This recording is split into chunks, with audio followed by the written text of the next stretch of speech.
kulanti wanaagsan asxaabay meel kastoo aad joogtaan kusoo dhawaada barnaamijkeennii labaad maanta oo sabdiyaan idiin soo gudbinayno taariikhdu waa 18 abriil barnaamijka gabi ahaantii waxaynu kusoo qaadanaynaa warar degdeg ah oo hadda iska soo daba dhacay Iiraan oo ka laabatay furitaankii Hormuz doomaha dagaalka ee dheereeya Iiraan oo weerar ku qaaday qaar ka mid ah maraakiibtii ka dhaga furaysatay ay doonaysay inay gudbaan oo rasaas lala dhacay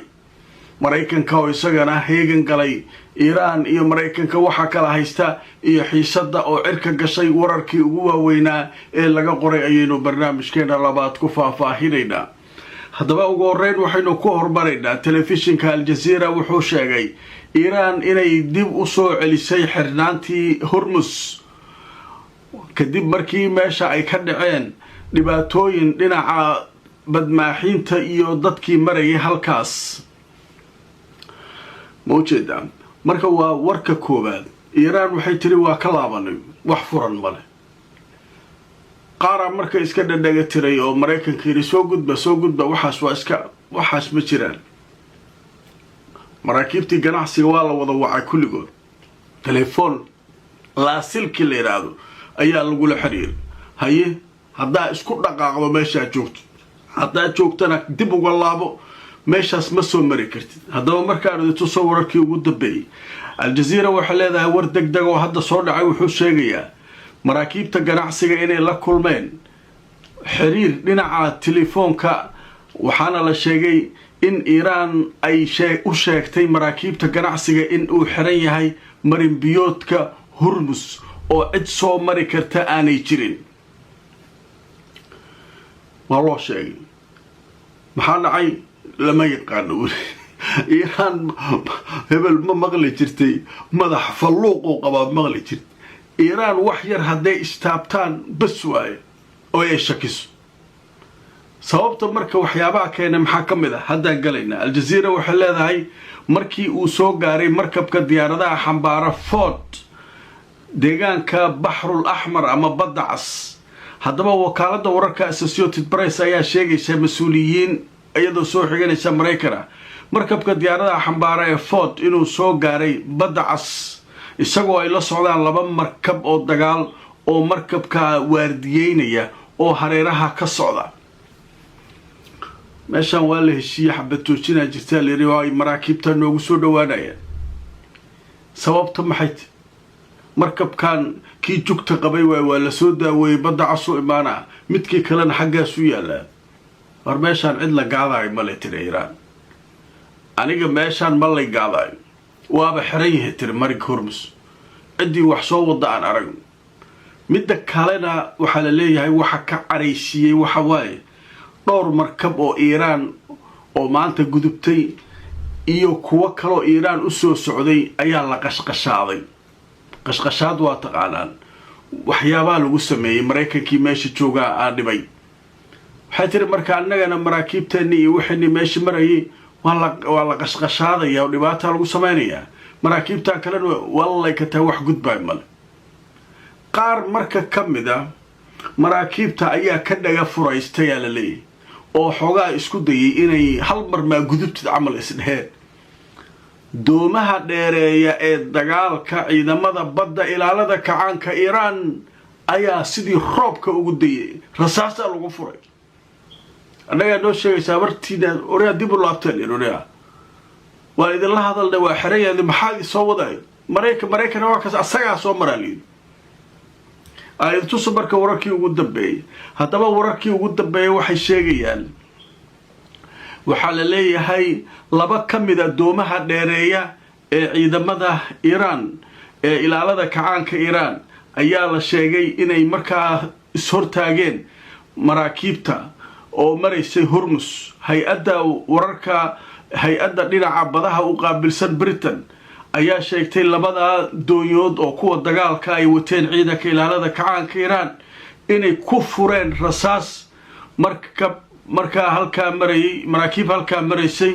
oo markaa Hormuz iyagoo ku jira maraakiibtaas ayaa markaa halka lagu weeraray oo la garaacay والله سلا قيلي وحفرا ملئا حبض maraykan waxa la gabgab la soo soco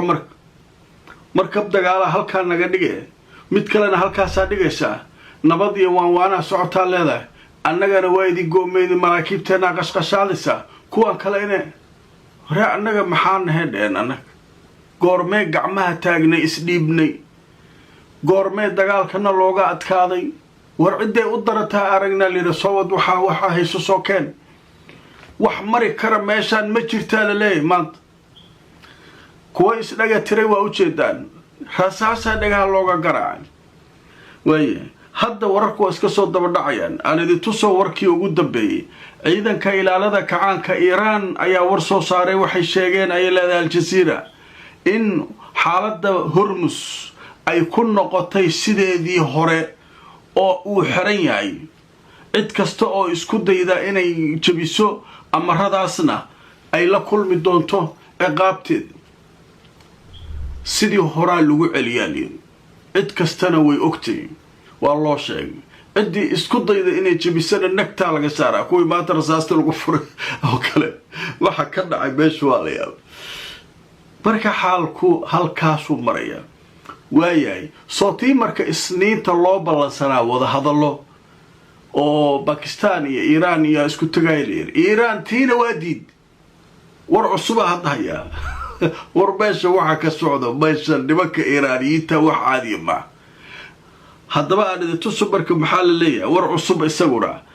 wakaalada wararka Iran ee leeyahay Tasniim waxay sheegtay Tehran inaysan ogolaanin wareegga labaad ee wada hadallada ee la filayo in lagu qabto ee maaratay Pakistan meelahaas maba ogolaanin wali ma jirtee ha ogolaanina ninka nabad ma rabay ninka inta maalin meel soo istaago uraniumka Iran keena Mareykanka geysana goormee gacmaha taagneen heena ninkan yu la hadlaa ward yaa isdhiibay uu la hadlaa oo gacmaha taagay uraniumkeena marka u dhiibayno ninkan muxuu la boodaa haddana waxaa lagu leeyahay waxyaabaha kale ee aadka uga careysiiyay ee meeshaan loo xiray Xisbullah yaa maanta 3 jeer ee Israa'iil weerartay xabad joojintii halkaas jag noqotay ma maqlaysaa waxyaabo badan isku xirxiran waatii Iran markii xabad joojinta lagu dhawaaqay waa furan yahay Hormuz ay tiri haddii la taabtana waa xiran yahay tiri moogtahay 3 jeer Israa'iil weerartay maanta Xisbullah meelihii ay joogeen Iran markii Israa'iil marka warbaahinteeda maxay yiraahdeen xabad joojinta kuma jirto waxa aan khatar u aragno inaan ka hortagno kula macnaha xabad joojin ma ban celisaba wax khatar hadaan aragno meesha ugu daaynaano waa galayna hadaa galaysin intee ka jaabataa liir marka waa kaas cad hal qof amaro shidaalkii mar kale waa kacay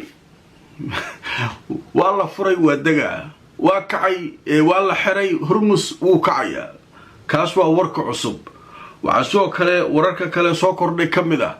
taliska dhexe ciidamada Mareykanku waxay kiciyeen diyaaradii helicopteriska ee saarnaa maraakiibtooda qaar kamida iyaguna heeganay galeen Hormuz iyo eeriyadeeda hadii doomahan wax xabadaynaya ay maraakiibtooda ku soo dhawaadaan iyaduna warar cusub waxa soo kale wararka cusub kamida Israa'iil oo la sheegay inay bilowday burburin guryaha koonfurta Lubnaan ku yaala sidii Gaza oo kale waa burburinaysa si ay markaa meel bannaan uga dhigto